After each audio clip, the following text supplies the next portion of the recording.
Have you ever felt like you're doing everything right, but no one sees you?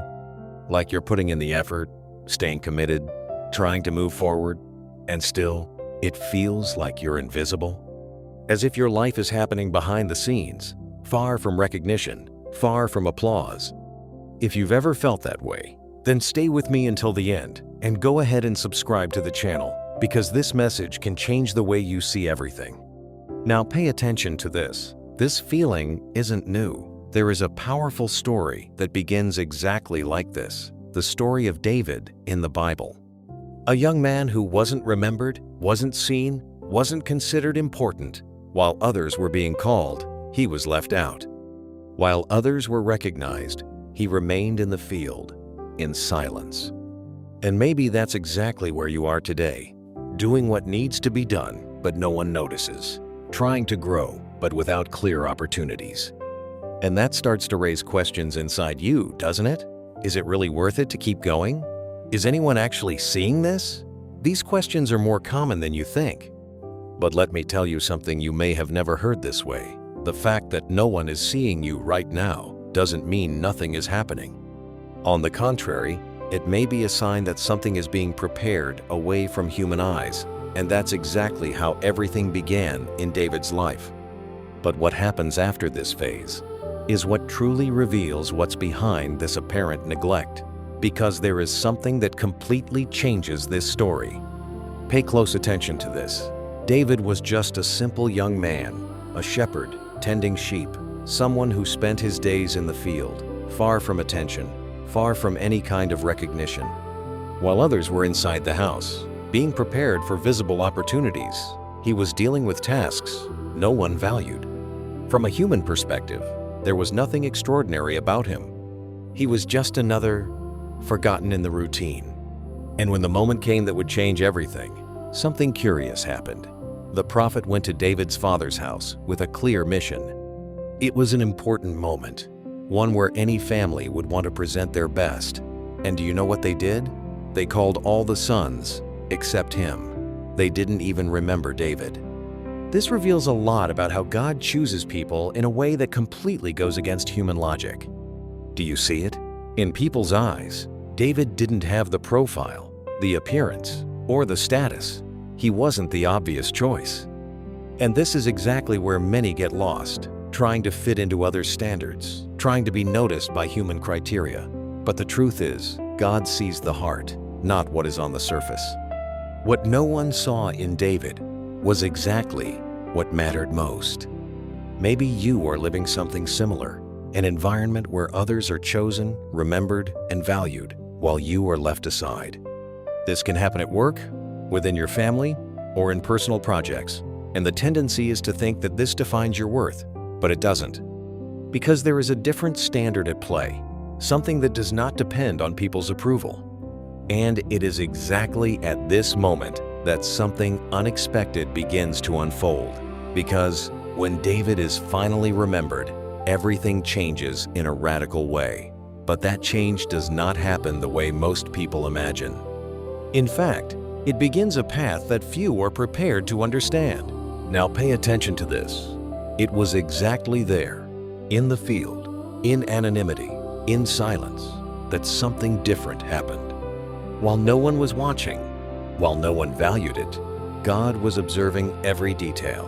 What seemed insignificant to human eyes was actually the environment where David's calling was being shaped. Because God chooses the unlikely, precisely in the places no one is looking. And then something remarkable happens. David is finally called to stand before the prophet. And there, in front of everyone, the anointing of David takes place. A powerful, symbolic act, full of meaning, something that would change his destiny forever. But here is the point many people don't understand. After the anointing, nothing changes on the outside. He doesn't go straight to the throne. He doesn't receive applause or public recognition. He goes back to the field, back to the sheep, back to the same place where no one saw value. Anointed, but still invisible. Chosen, but still in the process. And for many, that would be frustrating. And maybe that is exactly where you are today. You feel there is something greater inside you, a direction, a purpose, but the reality around you hasn't changed yet. You are still in the same environment, the same conditions, with the same apparent limitations, and that can create confusion because it feels like nothing is happening. But what seems still is actually being built. There is a process happening, even if you can't fully see it right now. And it is precisely this process that begins to reveal what is truly being prepared. But what comes next requires more than just waiting. Now understand this carefully. God's process is not visible to impatient eyes. While many think nothing is happening, it is exactly there that everything is being formed. David was not standing still. He was being trained. In the silence of the field, he faced real challenges. Lions, bears, situations no one applauded, but that were shaping his courage, his faith, and his identity.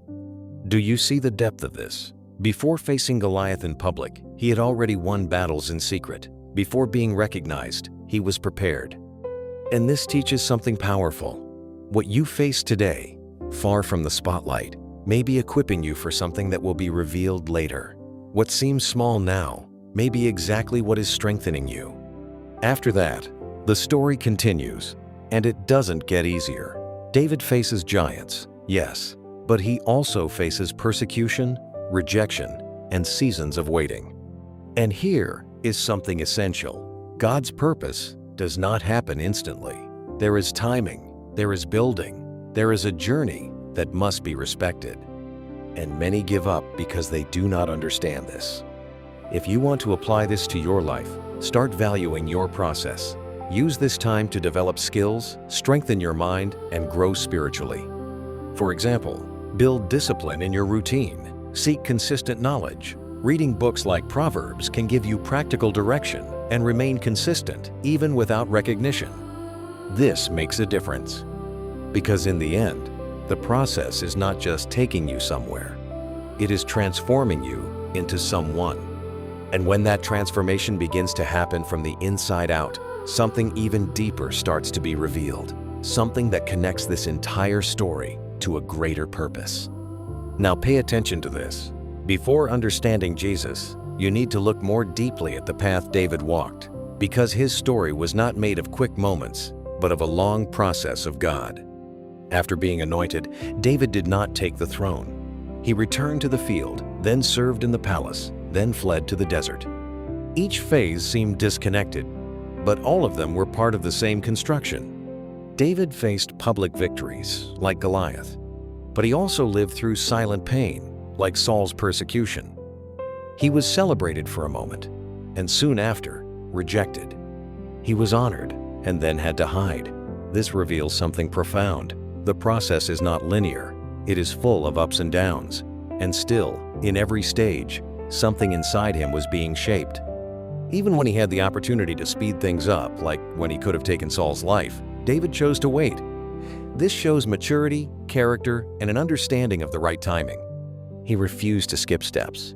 He understood that what God starts, God also sustains until the right moment.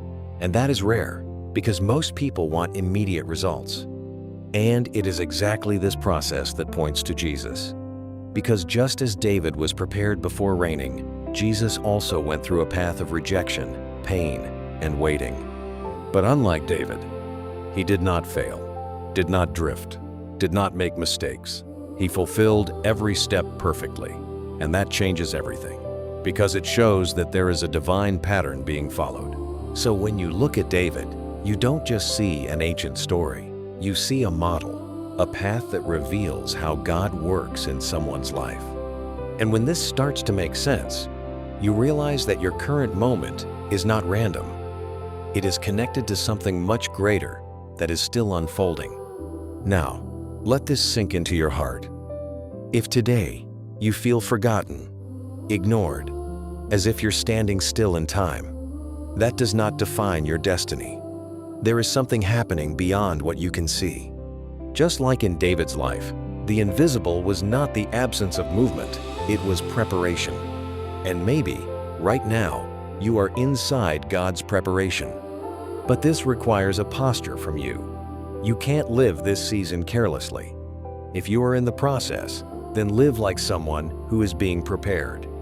Organize your routine, build discipline, strengthen your faith, set aside moments in your day to grow, to read, to learn, to reflect. Small, consistent actions build great results over time. Understand this: the problem is not being in the process.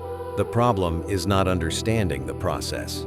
When you don't understand it, you become frustrated. When you do understand it, you position yourself differently. You stop complaining and start aligning yourself. And that completely changes how you live through each phase, even the hardest ones. Because the time you are living right now is not wasted time. It may feel slow, it may feel silent, but it is shaping you. It is strengthening you from within. It is building something that has not yet appeared on the outside. And when it is revealed, everything you went through will make sense. And this is exactly where a decision comes in: to keep focusing on what is missing, or to start valuing what is being formed. Because that choice will determine how you go through this moment and what you will become from it. Now let me ask you honestly, have you been living focused on what people see or on God's purpose for your life? Because there is a big difference between seeking recognition and living what you were called to live. And many times, the silence you are facing today is part of that alignment. Look at David's story. Nothing was by accident. Every phase, every season of waiting, every challenge was part of something greater. It wasn't just about becoming king. It was about becoming the right person to sustain what God had prepared. And this applies to you as well. Your current moment may not make sense right now, but it is connected to something much bigger. So the question is, are you willing to trust the process even without understanding everything? Are you willing to keep going even without applause, even without recognition? Because living your purpose is not about speed, it's about direction. It's not about being seen, it's about being aligned. From now on, change the way you see things. Value what God is forming within you. Be faithful in the small things, consistent in the unseen, and firm even when no one is watching. Because it is exactly in that place that purpose truly begins to take shape. And now I want to hear from you. Do you feel like you are living your purpose? Or are you still trying to understand this process? Write it in the comments. And if this message spoke to you, go ahead and subscribe to the channel and turn on notifications, because here you will continue learning how to live, in a practical way, everything God has for your life.